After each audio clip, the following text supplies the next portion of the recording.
At the age of 19, I was working a 9 to 5 job while being at uni, and I hardly made £1,500 a month. In today's video, I'm going to be interviewing this 19-year-old who is currently making over $100,000 a year. What was your biggest month till now? Oh, wow. Even I didn't know this. Even I'm shocked. And so I'm going to ask him how he got started and how others can do the same. What were your steps initially to go from 0 to 10,000 a month? Alright, so in the beginning, it was so hard, like in our Telegram group chat, I always see people doing good. I'm like, man, how are they even finding products? But I realized that... What's your go-to product research method? So basically, if I'm lost, I just start... Now, before I call him, on the 14th of May, I'm holding a free live Amazon FBA workshop where I'll be covering all these things and conducting a free live Q&A right at the end of the workshop where you can ask me any questions you have. So go register using the link in the description and I'll see you there. Now let's call him. Thank you so much for joining me. I'll let you introduce yourself. So what's your name, and if you could give us a little introduction about you? Yeah. Hey guys, so my name's Dev Patel. I'm 19. I go to college, getting a business management degree, but also Amazon on the side, which is basically my main business now. Before, I used to work at an amusement park, but I always hated working 9 to 5s, and I knew there was something else, and Amazon was the thing for me. Thanks to Jatz for, helping me find this thing. I'm glad. And you're just 19, which is what's crazy for everyone who's listening right now as well, to kind of know that at 19 what's possible as well. What was your biggest month till now, and how long have you been doing Amazon for? So my biggest month so far was I'd say April or May, or no, April, yeah. And I did 28K in revenue. Wow. And around, I'd say 30-35%, ROI, which is pretty good. It was the hardest. I think I started with 3 questions, which is how did you get from 0 to 10K? The hardest thing I would say was finding more products. I realized that the only way that my revenue is going to go up if I spend more. After I discovered that, it's like the more I send, the more it's going to, I'm going to see the profit. And I think you have been doing Amazon less than 12 months, right? Yeah, it's been around 6 months, 7 months. Wow. So 6-7 months and you're already on 20K. How much has your total sales been until now then? Oh, even I didn't know this. Even I'm shocked. 112.5K in the last 12 months. My first test product. I don't know if I took the course yet. Oh, wait, I did, right? July. Yes. So I did, yeah. So August was where it started, and then September 1st, that's when I guess started doing it more. Man, that is actually crazy. Now, the thing is, you have started less than 12 months ago, and most people say, or I guess in the Amazon world, it's said that Amazon is getting saturated. Is Amazon FBA saturated? What's your personal opinion on it? So personally, on a lot of listings, I do see a lot of sellers coming in. But I try to look at it from a positive perspective because, yeah, a lot of people are coming in, but that also means a lot more customers are coming in and a lot more opportunities to find good products. So even though it's a lot of, competition, there's a lot of opportunities still. Even till today, it's never too late to start. Yeah. Because 6 months ago, I could have been like, oh, too many people. And then now, look at me, right? If I waited. I think that's the thing. Most people wait thinking there is so much saturation. And I've said it that every single business model is technically saturated, but you don't need to make millions out of it to be independent, financially independent or something like that. And now the amount you're making, you probably won't even have to work a job again for as long as you wish to technically. And if you want to scale this business, you can then start doing private label. But talking about private label, what business model are you currently selling via on Amazon with arbitrage, wholesale? So currently I'm doing wholesale. I have a few suppliers that I work with.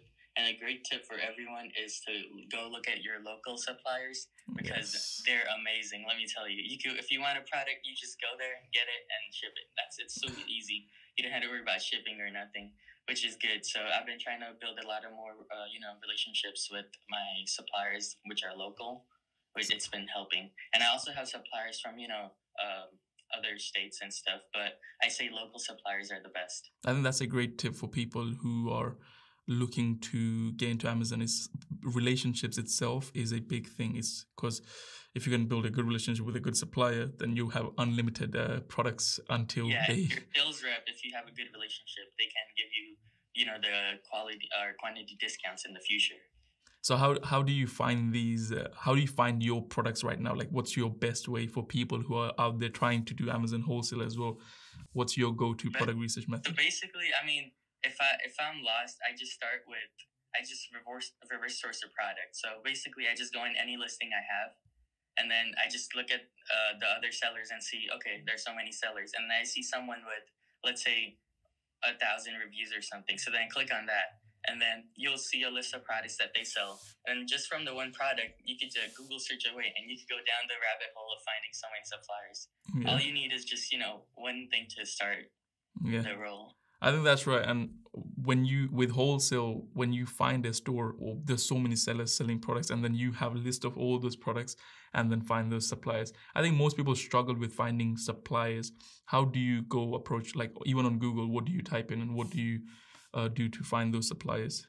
Yeah, so honestly, the biggest thing for me was to find suppliers in the beginning. But now, currently, it's like I have too many suppliers and sourcing takes forever. Yeah. So, that's one of my. How did you overcome that part of struggling with finding suppliers, and then you started finding good suppliers? So I mean, it just came over time. Every night I just do product research, try to find. Like some days I wouldn't find anything. Right, it'd be a whole day and I haven't found anything good. But then the next day I could find 4 or 5 different profitable products, which can make up for the whole week. So that's a good thing about that. I think it's basically staying consistent. Oh, sorry, go on. Yeah, being consistent is every day I try to work on this business as much as I can, and even with school and stuff, I try to manage it, and it's doable. I mean, honestly, what else are you doing in a day, right? You can make time if you really wanted to. I love that tip, man, because most people say they don't have time, and just when we go on the call, you said you've been working. Or last night you've been working to 12 o'clock. Show the people what you have been doing in your home warehouse. Last night, I was just getting some shipments ready. These are all, replenishable. So I sent a test unit, which was around, so this was not even 2 weeks ago. These are all brand new. I sent out 12 test units, right, to test out if the listing works, and it works. And look here, replenishing all these units, and they're all going to get sent out today. Hopefully it gets checked in a week or two, and just repeat the process. The crazy part I still don't get around is like you're 19 and people who is like 25, 30, they still ask you to take actions. What's your advice to them, or even someone who's 19-year-old and going to college and they're wanting to try side hustle out? What would you say? Not even Amazon, and just in general, what's your kind of inspirational tip for them? I guess my best advice is, like, even before I started, I think about what I want to do. I feel like doing is way better than thinking. So it's better to take action. I mean, I could sit all day and make plans of what I want to do, but unless I don't do it, nothing is going to happen.